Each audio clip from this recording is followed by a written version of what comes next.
Greetings, everyone. I'm your host, Narayan, and welcome to the fourth episode of the Aquila View. As you know, I tell this to everybody who comes to the podcast that we initiated this podcast series with the motto of connecting people across the globe to compete in this world renowned competition, Formula One in schools. Over the next course of 20 to 25 minutes, we'll be talking to George, Hani, Maya, Max, Ryan, and Roha from Team Firestorm, Wales, United Kingdom. Team Firestorm has been a development class team that has been crowned as regional winners in the past. Over the last few weeks, they've been doing some serious stuff and are back this year as well. So before wasting any further time, let's get straight right into it. Firstly, welcome everybody to the Aquila View. I hope you all have been doing extremely well and hearty, keeping in mind the situation that we all are going through. Before moving forward, I'd like you all to please break the ice for us by giving us a short and brief introduction about yourselves and what's your role in Team Firestorm is. We'll start with George. Hi, I'm George and I'm the manager for Team Firestorm. Hanny. Hello, my name is Hani and I am the engineer for Team Firestorm. Max. Hi, I'm Max, and I'm in charge of finance and sponsorships for Team Firestorm. Maya. Hey, I'm Maya and I'm in charge of the team presence for our F1 team. Ryan. Hi, I'm Rayan and I'm a resource manager for Team Firestorm. Okay. Roha. Hi, I'm Roha and I'm graphic designer for Team Firestorm. Are you all excited for this? Because I definitely am really excited. Before actually moving again into the podcast, I'd like to know what's the current situation of COVID going right now in Wales. Because back here in India, the situations have been worse. The hospital management system has been on a verge to collapse here in India. And I mean, we definitely are facing a lot of challenges, but we'd like to hear from you guys that what's the situation of COVID back there in Wales. So they're doing the vaccine program quite quickly here actually. My parents have both had their first vaccine and a lot of our teachers in school have as well. And we are slowly but surely coming out of lockdown. With stuff opening up and us being able to go to places and that sort of thing. So it's nice, yeah. So, is the competition happening virtually there also? Well, so far all we've heard is that it's virtual. I mean, we do an in-house competition for the entry class teams, but it gives us a chance to test our cars. That's happening in person, but we've been told that regionals is going to be all virtual for us this year. So yeah. Awesome. So, what do you think? I mean, what do you prefer? Basically, a virtual competition or an actual competition? To be honest, I don't know. We've only ever been to an actual competition, and the atmosphere is like amazing. Being able to go around to other people's like actual pit stops and all that sort of thing. So it'll be interesting to find out. I think I'm probably going to end up preferring in person, but I don't know what the other team members are thinking. Yeah, exactly. And as you said that, I mean, it's all about connecting, and the experience of a actual competition is just amazing, right? So, what do you think? I mean, a virtual competition has its own benefits. Like it saves a lot of your costs, right, and a lot of the logistics, and obviously at the same time, actual competition requires a lot of costs and efforts and logistics as well, right? So, what do you think Formula One in schools should do according to you in future? Should it go a hybrid model? Because last time we were talking to a team, a team from India. So what they said that a hybrid model of virtual and actual competition would work out absolutely fine, where we'd be saving up costs and logistics. What do you think, George? Well, I mean, I think doing it virtually does definitely save a lot of the costs. Max has been quite happy. We did a fundraiser back before Christmas thinking we'd have just about enough money to cover everything, but it turns out we're not having to spend nearly as much as we were going to. But I do think being in person is like, it's quite important. It kind of adds to the atmosphere. So yeah, I think a hybrid version maybe where we still get to go to race day, but there's kind of a bit less that we have to do. Like we submit everything and it's judged virtually, would be good. Exactly. I mean, obviously, races are something that we all are excited for, and that hybrid model of doing the races actually and submitting all our portfolios and the documents online, that would obviously save some resources and obviously the cost. And I mean, that would be that should work out great, I guess, right? My next question, or my very first question to you all, is that how did Team Firestorm came into existence? How did you all meet each other, and how does that team formation look like? We'll have that from like we'll hear that from each and every one of you, starting with George. So each member of the team, or some of the members that you are seeing now, came in different ways. So in our school, the way it works is as soon as you reach the senior school, every single person's name goes into what our school calls the Cauldron of Doom. And Miss just pulls out 5 names, and that's the team. We then do the in-house, and whichever team wins gets to go through to regionals, and then they have the option to reform teams the next year. But some of our team members have joined, as I'm sure they'll explain now, but some are kind of the original team. Okay. Uh, okay. So, do I need to have any other opinion? Like, does anyone have another opinion on this? So please unmute and you could just speak up. Well, I think, as George said, our initial team was, I think it was me, Hanny, and George, and we did have 2 more people, but they decided not to continue for the next year in dev class. So Rayan was really, really helpful for preparing us for regionals. So we decided it just makes sense for us to like add him into the team. And then, of course, later on, I think it was, I'm not sure exactly how long, it might have been a few months later, me and George had the idea to add my own Rohar in to like, because they had this team going that was like going to be really successful, but I believe it was like slightly too small to be allowed to compete. So we decided we'd like help them out and like kind of absorb their team into ours, if you know what I mean. Yeah, got it. Also, as Max, you talk about the dev class, the development class, to be precise. So, what is the actual difference between a development class team and a professional class team? And how many classes or categories does this Formula One in school competition have? Well, I mean, obviously it's a lot different, but I personally think I'm going to have to either hand it over to George or Hanny, who would describe that for the main differences. Definitely. So, maybe, yeah, John. So there are 4 main classes of F1 in schools. They've just created this primary class thing, which I don't think is like official competitions. I think it's just kind of for kids to like get into it and see if they want to continue. Then you've got entry class, which you get to go to regionals and if you win regionals as an entry class team, you get to go and watch nationals. As a development class team, you're competing at regionals, and if you win that, you get to go and compete at nationals. And if you win that, then I think you get to go all the way through to worlds, but you have to transition into pro class.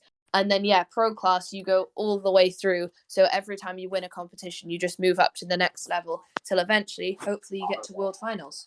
Awesome. So, I mean, it's a transition that a team faces from maybe primary to professional class each time when they win regionals or national, right?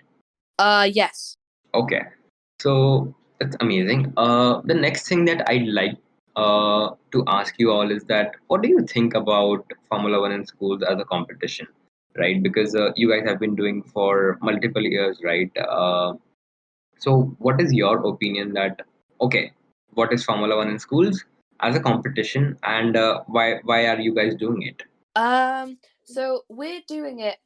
We originally had to do it as part of our curriculum in school to do it as year 7s or R12s in our school. But then once you finish that year, it's kind of up to you whether you want to continue. And because we got all the way through to regionals and we're supposed to go and watch nationals if it weren't for COVID, it we kind of just decided, it would be really good to continue. So we've reformed our team a little bit, and now we're hoping to get through to nationals as development class. I mean, I really love doing F1 just because it's kind of when you've got to put in all of the work, but when you have, it pays off in the sense that you will win or will hopefully win a competition, and you can look back on it and go, that's because of us. Definitely. Hani, what's your opinion?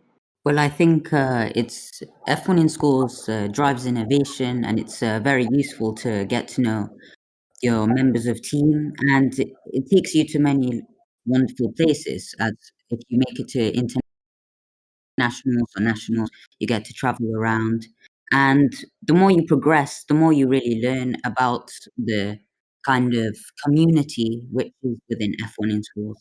And I've really enjoyed being on the team.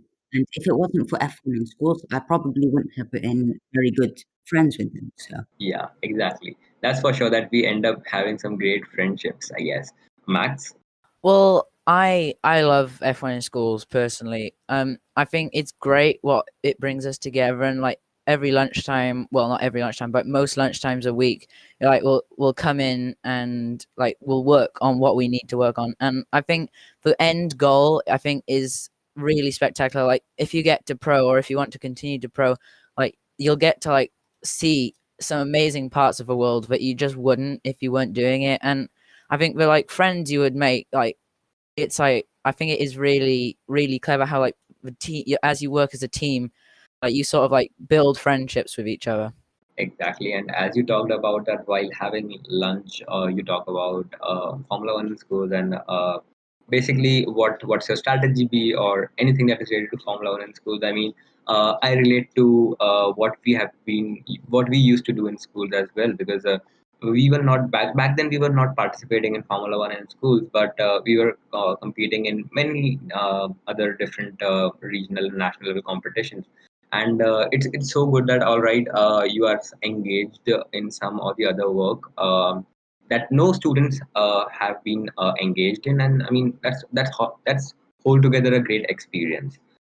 Maya, what do you say about this? I think that F1 in schools is really fun and it teaches you a lot of new skills. Like, I learned that I was good at keeping our social media in check, which I didn't even know I could make a job before I did F1. And I think it's very interesting too, as you progress into the competition, you get closer with the people you're in a team with. I mean, I've certainly gotten closer with some of the people in our team, and it's just really cool to see the work. The harder you work, it does go noticed, especially with the scores and how they're judged.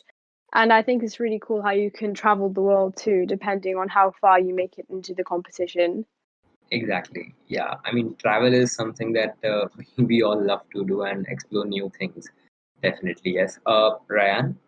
Yeah, I think it's really interesting, and like George says, hard work does pay off. Because if you do make it to after nationals, you will get to travel the world, which is really cool and fun. And as you progress, you get to get closer with your friends as well. Which, because I wasn't really close with any of these people at the start, but now I've gotten a lot closer with them, which is Amazing. And obviously, the experience that we all have at World Finals is it's next to what we could actually imagine as well, right? What do you say about this, Roha? For me personally, it's about the skills I can develop and about the bonds I make with team members. At the beginning, my graphic design, I didn't know I had the skill I had, and I didn't know I had the passion I had, and now I really enjoy it, and I'd like to carry on in co-curricular. And also, the bonds that you form with the team, like everyone else has said, are really unbreakable, and you do develop your relationships further. But what I like the most is the fact that you can see your hard work in progress. So you can see from what you made at the beginning, it was just a car sketch, and what that evolves into is satisfying. I mean, that definitely gives a nostalgic feeling to all of us that all right, we started like this, and while standing in the current moment, we compare that all right, this is how we have progressed. Definitely. The next question that I'd like to ask is particularly for George. George, what do you think that is a role of a team manager? As being a one, you could share your perspectives that all right, these are the hurdles that you face, or these are the challenges that you face being a team manager. So obviously through the lockdown we had to find a different way of working. And if there wasn't a manager, then I don't really think people would have been able to kind of work out what everyone needs to get onto, what people need to be doing, and all that sort of thing. So I think kind of the main role of a manager is for people, well, to have someone to allocate jobs and tasks and all of that sort of thing. So it's like if, for example, Roha were to create a graphic for our social media, Maya's happy with that. But Maya has asked me to tell Roha to do that. So it's kind of like just organizing the team, keeping everybody doing what they need to be doing, and all that sort of thing. Just communicating well with your team is also a point that, I mean, as you said that, say for suppose Maya said that we need to design some graphics, so you need to communicate that to the graphic designer Roha, I guess. So yeah, definitely a crucial role is to manage and organize all of these things while communicating well with the whole team. Also, my next question is to someone who manages sponsorships. So, I mean, obviously, for any competition that you go to, resources are something that you would require. And for resources, I mean, you'd get to get some sponsors, and you get to have something so that you can arrange those resources. What's your strategy to approach any sponsor? And I mean, say for suppose you approach an X company. So, I mean, does that company is someone whom you know? Is that a mutual connection, or you just email them, or it's just a cold emailing process that you guys do? Well, sponsorships falls under my role, and what I've been finding as I've been looking into it is like, especially during COVID, this is the hardest time to try and get money off a company when like they're struggling applying for bailouts. So it's been really, really hard, even to like I don't. It's really, really hard to even try and like man yourself up in a way to sort of ask someone, "Hey, your company's struggling. We need to have some of your money," and because of this, our team handler, like it's sort of like she's like giving me this way that like we can sort of start to like work up to getting a sponsorship. And we were really, really lucky that our first fundraiser that we did at the start of the year raised over £195, just out of like a week and a half's worth of work. But we were really lucky with that. And until we get close to nationals, we don't really need sponsorships for money. But of course, like until then, we're kind of set out. But when we get to that point, I'm kind of hoping that by then this COVID would have brushed over and it'll start to at least be back to normal then, because it's already been a year since the United Kingdom went into lockdown. And like the surprising amount of huge companies that have applied for bailouts is outstanding. But it's in a way that like you can't, it's just such a shame to have to like ask for money off these companies that are struggling. So hopefully by the time we need desperately, well, not desperately, but the time we need to ask companies for money, this whole COVID will have gone and they will have like tried to like reel in their funds a little bit. What's the most important thing that you guys consider while manufacturing and designing your car? Like, what is the inspiration behind it, and how you actually bring that inspiration to real life? So I can answer for the inspiration in terms of design. So I've spent a lot of time talking to Hani. I've read through all of the like bits of portfolio he's pulled together, and it sounds like he bases his designs on pretty much anything aerodynamic. So we've had wings of birds, wings of planes. I think at one point he was talking about sail shape and all that sort of thing. But in terms of the manufacturing process, it's basically he just creates the car in Fusion, checks it with the no-go zone, and then has one of us check it with the no-go zone. and then we send it off to F1 to mill, and then it comes back, and all we really have to do then is paint it, sand it, and normally Roha creates a design for us as to what should be on top, and then our car is basically ready. I mean, there are multiple things that you guys take inspiration from, and then Annie basically designs all of these things over Fusion, and then then you analyze the car and do all of the further things that needs to be done. That's awesome, I guess. Lastly, to conclude, what we have been talking about is that I need a solid opinion of you guys on this. That kids aged between 9 to 19, should they enroll for Formula One in schools competition or not? If they do, what will they gain out of it? And if they don't, what would they definitely be missing out? We'll start with George.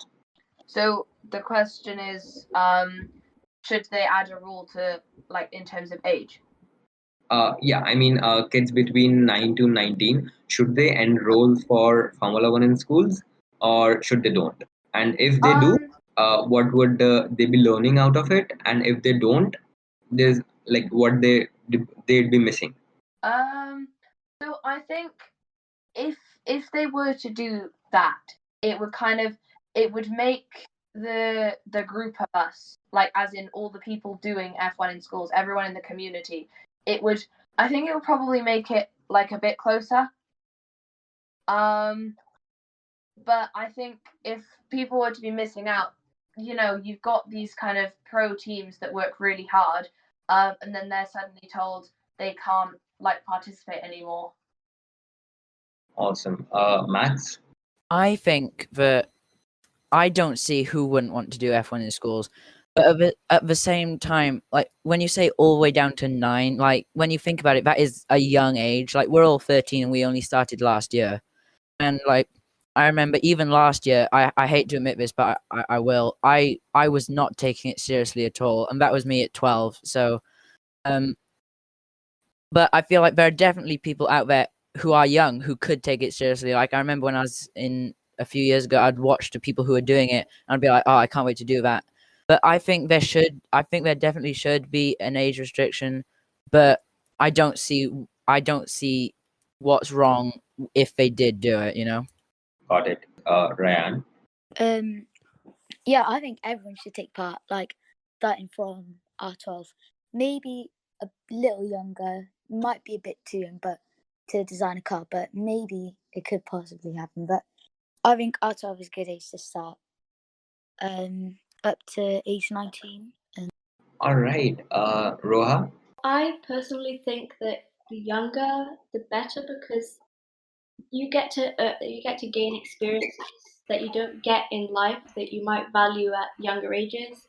So I don't think there should be an age as such, but you should be old enough to work with manufacturing tools and appropriate like software.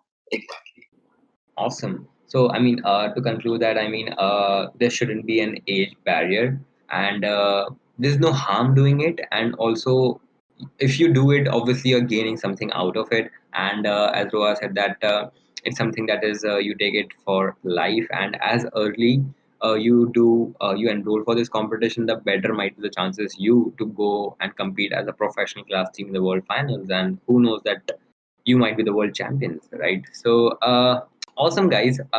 So by this, we have come to the conclusion of the episode number 4 with some great minds from Firestorm UK. Till then, stay tuned to the Aquila View. I'm your host, Narayan, signing off.